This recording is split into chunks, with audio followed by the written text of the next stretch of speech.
Morning lads, and welcome back to This Week in F1, where the Formula 1 silly season has gotten underway.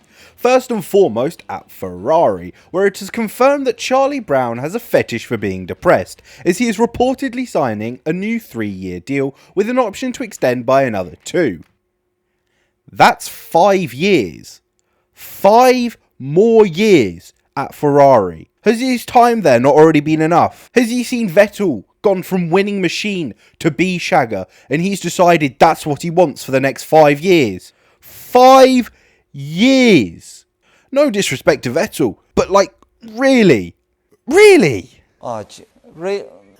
But on the other hand, where would he go? Mercedes have a solid pairing, and Hamilton may be getting old, but he's not showing any signs of slowing down. Daddy's not going to drop his son, and Alonso's a robot. McLaren are sorted for many years in the future. Red Bull don't want anyone to properly challenge Derpy, and there are no other teams he'd realistically settle for. So looking at it like that, he took the best option he has at the minute. However, I think signing for 5 years was probably a bit of a mistake. Or Fred Vasseur is going to do a madness and he's going to win a world championship. Lando, we can be world champion, I said.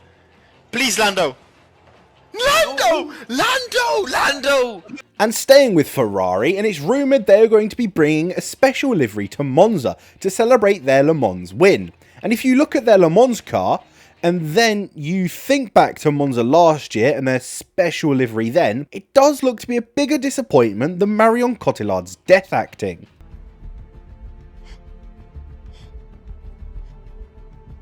Continuing with Ferrari, and Carlos Sainz has reportedly agreed a contract with Audi to join the team in 2025.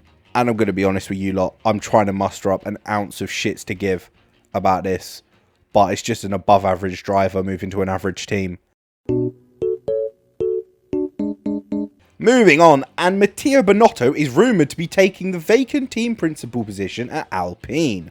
This is the man who guided Ferrari through their worst period since Ronald fucking Reagan was president. Last time they were as shit as they were under him, Berlin was divided in two, there was an Iron Curtain in Europe, and there were still 2 famous towers in New York. That's right, the Union Carbide building and the New York Coliseum. Both gone now.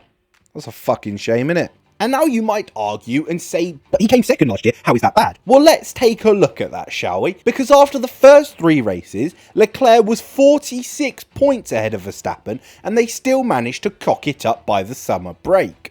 Oh, well done. They threw away points in Monaco because they don't know pit strategy, and then again fucking over Leclerc in Silverstone, threw away points in Hungary because they didn't look at the data either on their screen or looking at the cars on the tracks, so they pitted Leclerc to the hards, which dropped him down so far you had to use binoculars to see him. That was the worst one. Every driver who pitted onto the hards was on the radio saying, yeah, this is about as useful as a cotton candy boat. And then they decided, well, you know what? We're going to pit Leclerc, our leading driver, onto the hards. Verstappen started 9th that day, and then he overtook Leclerc, and then did a 360, and then still won. I can't be arsed. And then after all of this, Alpine still thought he was the best candidate for the job. All 7 of Alpine's fans are actually in tears right now. And staying with Alpine, the big bald bastard Alonso has told Otmar to stop running his big fat mouth, after comparing Alpine and Aston Martin's progress in a similar time frame,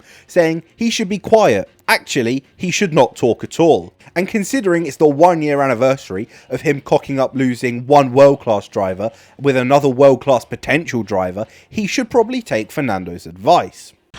Shut your fucking mouth!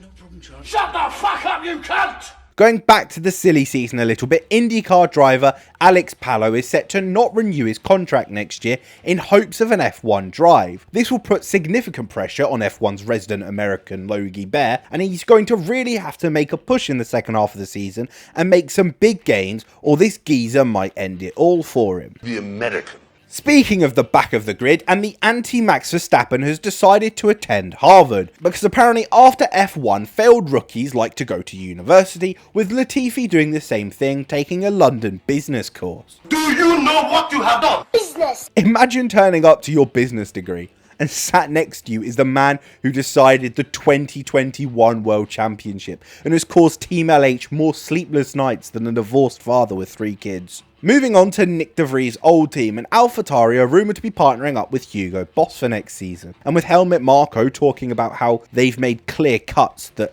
they're going to be taking the Red Bull approach to marketing, what I think they need to do is bring in Chris Hemsworth. We've already seen him against Niki Lauda in 1976, and he won that championship, and he can't be worse than Nick De Vries. He'll bring in great marketing, loads of brands, and he's already affiliated with Hugo Boss. I think that's a win-win all round. How do you do it?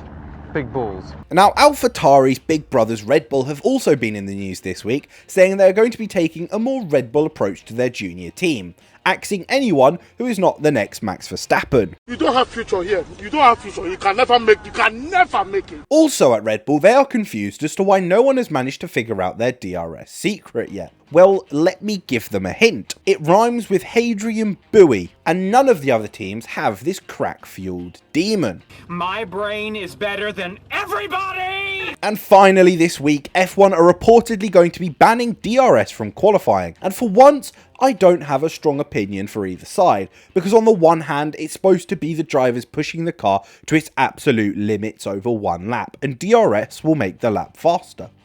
But on the other hand, it could make qualifying a bit more competitive, as obviously Adrian Newey gets a bit of a nerf. So either way, I'm not really fussed. In a bit.